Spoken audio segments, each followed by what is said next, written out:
Voilà, salut tout le monde. Je voulais faire une petite vidéo pour vous expliquer pourquoi j'en suis arrivé là.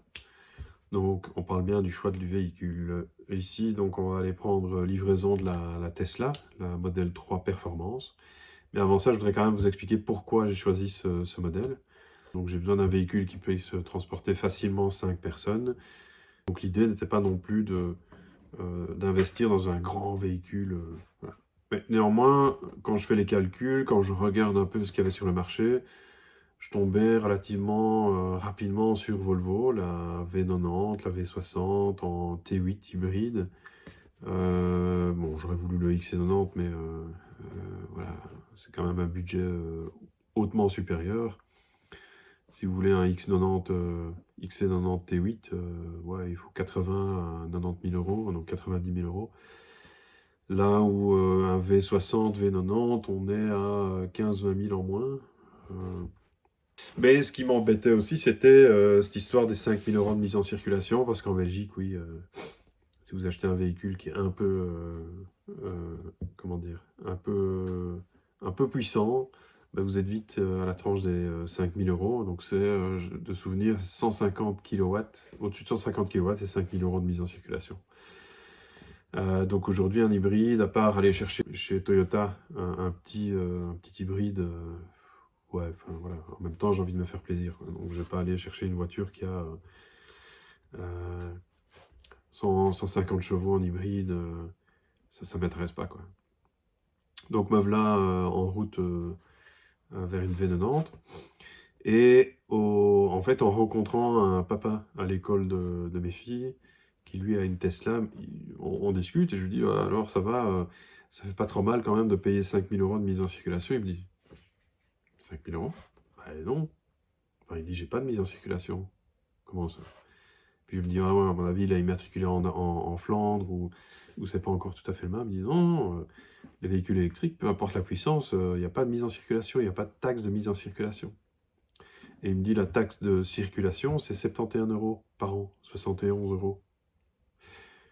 Ok, donc là, en fait, je commence à réfléchir plus longuement en me disant, ouais, finalement, une Tesla, ce serait pas mal. Bon, le Tesla vient de sortir le modèle 2021 de la Model 3, donc voilà, je suis assez séduit. Puis je me dis, est-ce que ce sera assez grand pour la famille quand même? Et puis, évidemment, on se laisse aller dans le configurateur Tesla, on prend la S, puis on se dit, ouais, pour ce prix-là, je prends la Plaid. Ouais, mais je prendrais bien la Plaid Plus parce en entreprise, fiscalement, c'est intéressant. Ouais, et puis on se retrouve avec un bolide de 1000 chevaux qui fait 820 km d'autonomie, cela dit. Mais ça devient vite inutile en fait. Donc voilà, mon choix s'est porté sur la Model 3 Performance en rouge. Voilà, parce que j'aime bien les voitures rouges. Quand elles sont sportives, j'aime bien la couleur rouge. Et je trouve que c'est une couleur qui revient un peu à la mode et qui est un peu à la marge. Tout le monde achète une noire mat ou une noire tout court. Voilà, c'est mon quatrième véhicule noir d'affilée, j'en ai marre. Donc je voulais un véhicule totalement différent, donc rouge. En performance, elle a la petite lame, le petit aileron à l'arrière en carbone, donc voilà, ça donne un petit côté sport en plus.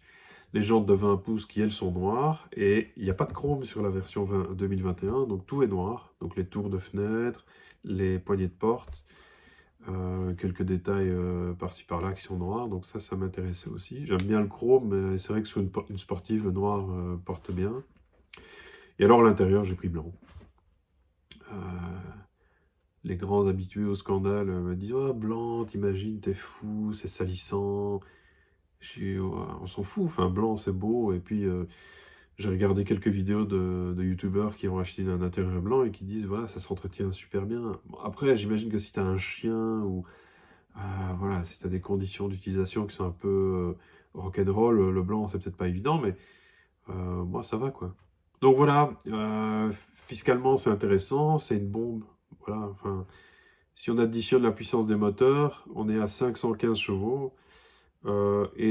Testé sur un banc, je pense qu'on dépasse les 450 chevaux, ce qui est extraordinaire. 450 chevaux linéaires, donc c'est-à-dire il n'y a pas de vitesse, il n'y a pas de creux. Donc vous voyez souvent les les face-à-face, les drag race de Tesla. Vous voyez même une RS6 à côté. Les RS6, elles changent de régime. Et c'est là qu'elle perd un peu de terrain. Bon, après, évidemment, le V8 suralimenté, bref, ça mange une Tesla sur la longueur, mais je veux dire, au 0 à 100, il y a peu de bagnoles qui font mieux dans les mêmes catégories. Je ferai d'ailleurs un petit comparatif avec cet argent-là, qu'est-ce que j'aurais pu m'acheter ailleurs. Mais c'est pas tant ça, c'est aussi dans 5 ans, dans 4 ans, dans 5 ans, cette voiture-là va peu décoter relativement aux autres. Je prends un exemple, vous prenez, j'ai fait l'exercice il n'y a pas longtemps parce que voilà, avec AZ, on travaille sur des projets. Prenez une AMG GT, donc la coupée. Elle est à 200 000 euros prix catalogue. Voilà, c'est 186 000, je pense. On coche 2 options, elle est à 200 000. C'est marrant. Si vous la revendez au bout de 4 ans, j'ai fait le test sur Autoscout, vous pouvez regarder, 4 ans, kilométrie relativement correcte, hein, pas une qui a 300 000 km, enfin j'en connais pas d'ailleurs. Royalement, si vous vous en sortez bien, vous la revendez 105 000 euros. C'est le maximum que j'ai vu. Et j'imagine qu'à ce prix-là, elle va quand même dégrader. Voilà. Donc c'est une voiture qui perd 50% de sa valeur en 4 ans. Et la première année, de toute façon, elle perd entre 20 et 30% de sa valeur. Vous regardez des Tesla qui ont 4-5 ans, elles perdent 20-30% de leur valeur. Pourquoi? Parce que c'est un produit qui évolue. Comme c'est une voiture qui est vraiment basée sur sa technologie, qui est basée sur l'ordinateur qui est embarqué dans la voiture, c'est enfin, le logiciel évolue.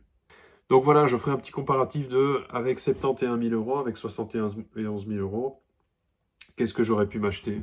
Et on fera le comparatif aussi sur 4 ans. Alors moi, je vais seulement recevoir le véhicule, donc je ne peux faire que des prévisions de fonctionnement, mais je me baserai sur des youtubeurs qui ont déjà leur véhicule depuis quelques temps. Et si j'avais acheté justement les autres véhicules, au bout de 4 ans, on en est où au niveau pécunier? Et je citerai par exemple la 340i, je citerai la C, mais le problème c'est que le configurateur n'était pas dispo, donc je n'ai pas vu ce que je pouvais m'acheter pour 71 000 euros. Audi, même chose, voilà, on aurait l'S4 en diesel. Donc voilà, je pense qu'il n'y a pas photo au bout de 4 ans, au bout de 5 ans, le coût de ces véhicules, la revente, elle est hautement favorable à une Tesla. Donc voilà, je vous tiendrai au courant par rapport à ça, mais c'est clair, voilà. Après, je sais ce que vous allez me dire.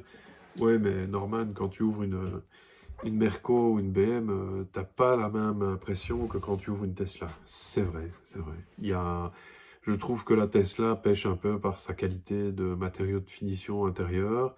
Ils ont fait un peu mieux sur la version 2021, mais c'est pas encore ça, je pense. Par contre, on n'achète pas ça comme on achèterait une C63S. On achète la technologie qui va avec. Moi, je suis un geek, je suis un nerd. Voilà, c'est ce côté-là qui m'a séduit. C'est con, hein, mais quand tu es à l'arrêt, quand tu fais le plein, pouvoir jouer à un équivalent de Mario Kart, regarder Netflix, YouTube, jouer avec les enfants dans la voiture, c'est sympa. Il y a des options mais très débiles dans la Tesla. Il n'y a pas ce côté un peu délirant dans les autres véhicules. C'est dommage. Après, on ne vise pas la même clientèle chez Merco quand on prend une AMG et chez Tesla quand on prend un Model 3 Performance. Par contre, sur la route... Donc on fera des tests puisqu'on a quelques bolides sous la main. On fera un VS la Stone, VS la R8, peu importe. Je suis sûr que la Tesla les dégomme royalement avec une pile Duracell. Donc voilà, ça fera mal au ventre. Donc voilà, j'arrive tout doucement au bout de cette vidéo. Je voulais juste vous partager, voilà, le choix du véhicule, comment il s'est fait, qu'est-ce que j'ai tenu en compte pour en arriver là. Il y a d'autres aspects que je vous expliquerai dans d'autres vidéos. Donc pour ma part, je vous souhaite un bon printemps qui arrive tout doucement. Soyez prudents et à très vite. N'hésitez pas à vous abonner et à cliquer sur la petite cloche pour être informé des prochaines vidéos. À bientôt! Tiens-toi bien. Oh putain. Oh, Quel bordel.